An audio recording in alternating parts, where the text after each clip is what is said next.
आप सबको जय मसीह की Bible stories Hindi YouTube channel पर आप सबका स्वागत है।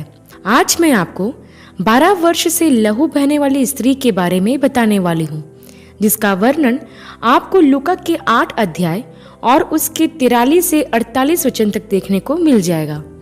तो आइए प्रियो, हम वीडियो को स्टार्ट करते हैं। यह उस समय की बात है जब प्रभु यीशु मसीह दिकापुलिस से दुष्ट आत्माग्रस्त व्यक्ति को चंगा करके कफरनहूम वापस आ गए थे। तब कफरनहूम में बहुत सारे लोग प्रभु यीशु मसीह की प्रतीक्षा कर रहे थे। प्रभु के वहां आने पर लोग आनंद के साथ प्रभु से मिले। उस समय तक प्रभु यीशु मसीह के कामों की प्रशंसा दूर दूर देश तक पहुंच चुकी थी और लोग प्रभु यीशु मसीह को देखने और उसकी बातों को सुनने के लिए बहुत ही जिज्ञासु हो रहे थे। काफी सारे लोगों की भीड़ हर समय में प्रभु को घेर कर रखा करती थी। जब प्रभु यीशु मसीह कफरनहूम में से होकर जा रहे थे तो उसी समय एक स्त्री जिसको 12 वर्ष से लहू बहने की बीमारी थी, प्रभु के पीछे से आकर उसके वस्त्र को छू लेती है। प्रियो, इस स्त्री ने बहुत से वैद्यों के पास अपनी इस बीमारी का इलाज करवाया, लेकिन फिर भी उसे कोई आराम नहीं मिला, बल्कि उसकी हालत और बिगड़ गई। उसने अपनी सारी संपत्ति इस बीमारी से ठीक होने के लिए खर्च कर दी थी, फिर भी उसे कोई आराम नहीं मिल पाया। प्रियो, मैं आपको बताना चाहती हूँ कि यह बीमारी जो महिलाओं में होती है, यह बहुत ही पीड़ादायक होती है। जब किसी स्त्री का मासिक धर्म का समय आता है तो उसे शारीरिक रूप से बहुत अधिक पीड़ा का सामना करना पड़ता है और जब तक उनका मासिक धर्म का समय पूरा नहीं हो जाता तब तक वो शारीरिक और मानसिक रूप से तनाव में रहती है। कुछ महिलाओं को ऐसे समय के पश्चात कमजोरी का भी सामना करना पड़ता है।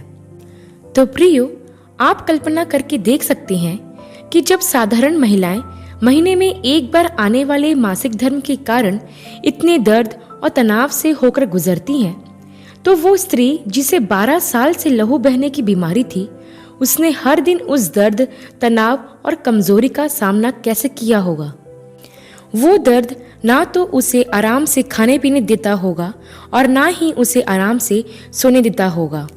यही नहीं प्रियो, बाइबल हमें बताती है कि उस समय में अगर किसी महिला का माहवारी का समय आता था तो उसे व्यवस्था के अनुसार शुद्ध होने के दिन तक, अर्थात माहवारी खत्म होने के समय तक अपने घर से बाहर एक तंबू में रहना पड़ता था।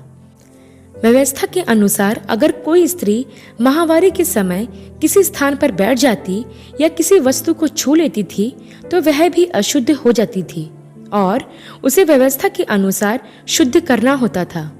प्रियो, इन 12 सालों तक इस महिला ने अपने दिन कैसे गुजारे होंगे, यह सोचकर ही रूह कांप जाती है।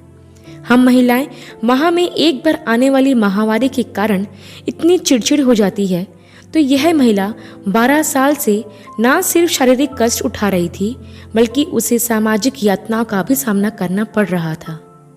इसके साथ ही प्रियो, उसने अपनी इस बीमारी से ठीक होने के लिए अपने घर की सारी संपत्ति खर्च कर दी, क्योंकि उसे इस बीमारी से छुटकारा चाहिए था। उसने एक के बाद एक वैद्य बदले और हर वैद्य ने उसे यही भरोसा दिलाया होगा कि चिंता मत करो, तुम ठीक हो जाओगी। और ऐसा भरोसा दिलाकर उन वैद्यों ने उस स्त्री से बस पैसे कमाने का ही काम किया, जैसा कि आज के समय में डॉक्टर करते भी हैं। समय के साथ साथ उसकी बीमारी बढ़ती चली गई और उसकी दशा पहले से भी ज्यादा खराब हो गई। यह स्त्री अपनी जिंदगी में पूरी तरह से टूट चुकी थी, हार चुकी थी। उसे अपनी जिंदगी में हर जगह बस निराशा ही देखने को मिली।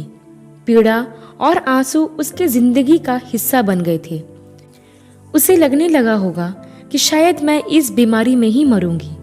उसे उसकी पीड़ा का अंत नजर नहीं आ रहा था, लेकिन अपनी इस बीमारी के समय में उसने एक दिन प्रभु यीशु मसीह के बारे में सुना कि प्रभु यीशु मसीह दुष्ट आत्माओं को निकालते, बीमारों को चंगा करते और मुर्दों को जिलाते हैं। जब उसने यह सुना होगा तो उसके अंदर उम्मीद की एक किरण जागी होगी।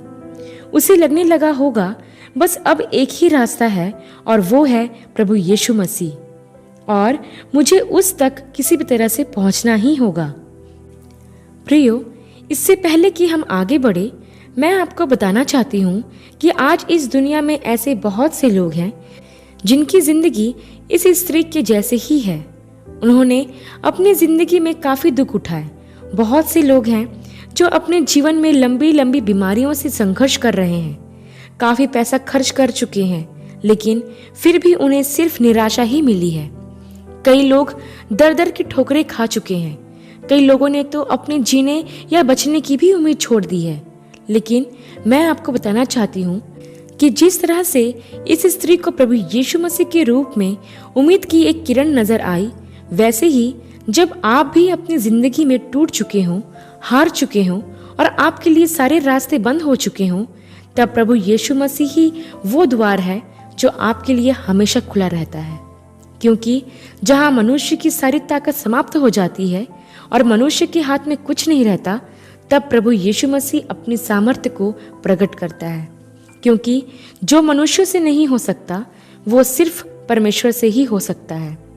आगे हम देखते हैं प्रियो कि वह स्त्री भीड़ को चीरते हुए अपने मन में इस बात का विश्वास रखकर कि यदि मैं उसके वस्त्र ही को छू लूंगी तो मैं चंगी हो जाऊंगी।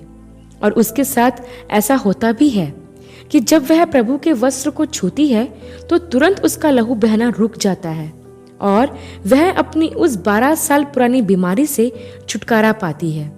प्रियो, उस समय मासिक धर्म को अशुद्ध माना जाता था। स्त्रियां किसी पुरुष से इसकी चर्चा तक नहीं करती थीं। उस स्त्री के भीड़ में चुपके से आने का कारण यह था कि वह अपने आप को किसी पर प्रकट नहीं करना चाहती थी। उसे डर था कि शायद अगर वह यह बताकर कि उसे लहू बहने की बीमारी है और वो प्रभु के पास आने की कोशिश करती, तो प्रभु के चेले उसे प्रभु के पास नहीं आने देते। इसलिए वह बिना किसी को बताए छुपते छुपाते प्रभु के पास पहुंचने का प्रयास करती है। उस भीड़ में से गुजरते हुए उसे कई लोगों ने ढकेला होगा, किसी ने उसके हाथ या पैरों को दबा दिया होगा, लोगों की लात से उसे चोट लग रही होगी, लेकिन इन सारे कष्टों से बड़ी उसकी वह बीमारी थी। वह लोगों के पैरों तले दबते हुए प्रभु के पास पहुंचने की पूरी कोशिश करती है और उसकी यह कोशिश सफल भी हुई। वह उस भीड़ को चीरते हुए आखिरकार प्रभु के पास पहुंच जाती है और उसके कपड़े की छोर को विश्वास के साथ छू लेती है और तुरंत वह अपनी उस बीमारी से छुटकारा प्राप्त कर लेती है। प्रियो, कई बार हमारे मन में भी यह विश्वास होता है कि प्रभु ही हमारी इस समस्या से छुटकारा प्रदान कर सकते हैं, लेकिन जिस तरह से इस स्त्री को प्रभु की तरफ बढ़ने में कठिनाइयों का सामना करना पड़ा, वैसे ही कई बार हम भी प्रभु की तरफ बढ़ना तो चाहते हैं, लेकिन कई रुकावटें हमारे सामने आ जाती है। कई लोग अपने परिवार द्वारा दबाए जाते हैं तो कई समाज के द्वारा। कई लोगों के अंदर सताव का डर रहता है तो किसी के अंदर सामाजिक बहिष्कार का। लेकिन इस स्त्री से सीखें। कई लोगों ने उसे अपने पैरों तले दबाया, लेकिन उसने आगे बढ़ना नहीं छोड़ा। वह विश्वास के साथ आगे बढ़ती रही। वैसे ही प्रियो, मैं आपको प्रोत्साहित करना चाहती हूँ कि यदि आप प्रभु से छुटकारा या चंगाई पाना चाहते हैं तो आपको प्रभु के पास जाने के लिए आगे बढ़ते रहना जरूरी है। फिर चाहे परिवार के लोग कुछ कहें या समाज के द्वारा हम पर सताव आए, हमें रुकना नहीं है। यदि वह स्त्री भीड़ को देखकर डर जाती या शर्म के मारे अपने घर में ही बैठी रहती तो वह कभी उस बीमारी से चंगाई नहीं पाती। उसने अपना डर और अपनी शर्म को एक तरफ रखकर सिर्फ प्रभु की ओर अपनी आंखों को लगाए रखा और उसकी तरफ बढ़ती रही और जो चाहा वह पा लिया। वैसे ही प्रियो, यदि आप प्रभु की ओर आंखें लगाकर आगे बढ़ते रहेंगे तो आप जो चाहे वह पा सकते हो। आगे हम देखते हैं प्रियो कि जैसे ही उस स्त्री ने प्रभु को छुआ तो प्रभु ने आत्मा में इस बात को जान लिया कि किसी ने उसे छुआ है। तब प्रभु यीशु कहते हैं कि मुझे किसने छुआ। तब पतरस और उसके चेलों ने कहा कि हे स्वामी, तुझे तो भीड़ की भीड़ दबा रही है और लोग तुझ पर गिरे पड़ते हैं। तब प्रभु यीशु कहते हैं कि मुझे किसी ने छुआ है, क्योंकि मैंने जान लिया है कि मुझ में से सामर्थ्य निकली है। जब उस स्त्री ने देखा कि मैं छिप नहीं सकती, तो कांपते हुए वह प्रभु यीशु मसीह के पैरों पर गिर गई और उसने सब लोगों के सामने बताया कि उसने क्यों प्रभु को छुआ था और कैसे वह तुरंत चंगी हो गई। तब प्रभु यीशु ने उससे कहा कि हे बेटी, तेरे विश्वास ने तुझे चंगा किया है, कुशल से चली जा। प्रियो, इस पूरी घटना में हम उस स्त्री के दृढ़ विश्वास को देखते हैं जो उसने प्रभु पर रखा। वह स्त्री जो डॉक्टर पर डॉक्टर बदलती गई, उस स्त्री से जिसने जैसा कहा होगा उसने वैसा ही किया होगा, लेकिन उसे कहीं से भी कुछ आराम नहीं मिला।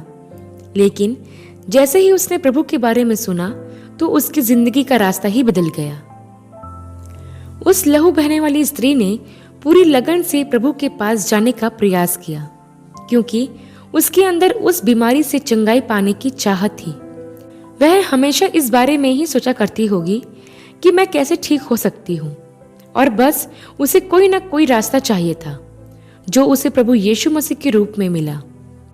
प्रियो, क्या आप अपनी खोई हुई दशा और पाप रूपी रोग के विषय चिंतित हैं? क्या आप इससे बाहर निकलने के लिए कोशिश कर रहे हैं?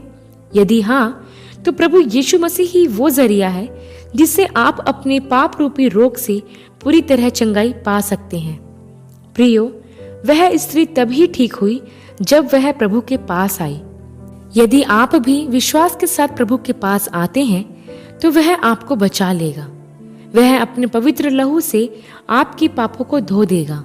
लेकिन आवश्यक है कि आप उस स्त्री के जैसे दृढ़ विश्वास और पूरे लगन के साथ प्रभु के पास आएं, तो वह आपके रोग को और पापों को दूर करने में विश्वास योग्य और धर्मी है।